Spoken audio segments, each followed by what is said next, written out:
2008 Beijing Olympic നടന്ന സ്റ്റേഡിയമാണ് ഈ കാണുന്നത്. ഇതാ ഇങ്ങോട്ട് നോക്കി. അന്ന് നിങ്ങൾക്ക് ഓർമ്മ കാണും, ഇന്ത്യക്ക് ആദ്യമായി വ്യക്തിഗത ഇനത്തിൽ ഗോൾഡ് മെഡൽ വാങ്ങിത്തന്ന അഭിനവ് ബിന്ദ്ര. നമ്മളാരും മറന്നു കാണില്ല. അന്ന് നമ്മൾ ടി വിൻ്റെ മുമ്പിലൊക്കെ ഇരുന്ന് കാണുകയായിരുന്നു. ആ സ്ഥലത്ത് വരാനൊന്ന് കഴിഞ്ഞു എന്നുള്ളത് തന്നെ എൻ്റെ ജീവിതത്തിൽ ഏറ്റവും വലിയ ഒരു സൗഭാഗ്യങ്ങളിലൊന്നായി. ഇൻ്റർനാഷണൽ ഒളിമ്പിക് അസോസിയേഷൻ്റെ ലിസ്റ്റിലെ ഏറ്റവും നല്ല ഗ്രൗണ്ടുകളിൽ ഒന്നാണ് ഈ സ്ഥലം കൂടിട്ടോ. അപ്പോൾ നിങ്ങളെല്ലാവരും പറ്റുന്നവരൊക്കെ ഇങ്ങോട്ട് വരിക, വന്നുകാട്ടി ഈ സ്റ്റേഡിയങ്ങളൊക്കെ കാണുക. ഞാനിപ്പോൾ ഏത് രാജ്യത്ത് പോകുകയാണെങ്കിലും നിങ്ങൾക്ക് ഓരോരോ സ്റ്റേഡിയങ്ങൾ അവിടുന്ന് പറ്റുന്നതൊക്കെ ഞാൻ കാണിച്ചു തരാറുണ്ട്.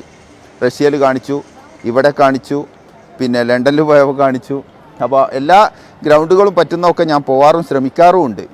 ഖത്തറിൽ പിന്നെ എല്ലാവരും കാണിച്ചുകൊണ്ട് പിന്നെ ഞാൻ പറയുന്നില്ല എന്നേ ഉള്ളൂ. അപ്പോൾ എല്ലാവരും ഇതിൽ വരികയാണെങ്കിൽ, ബീജിങ്ങിൽ വരികയാണെങ്കിൽ ഇവിടെ കാണുക. അവിടെ ഒരുപാട് കാഴ്ചകളുണ്ട്. ബിഡൻ സിറ്റി, ടിയാൻമെൻ സ്ക്വയർ,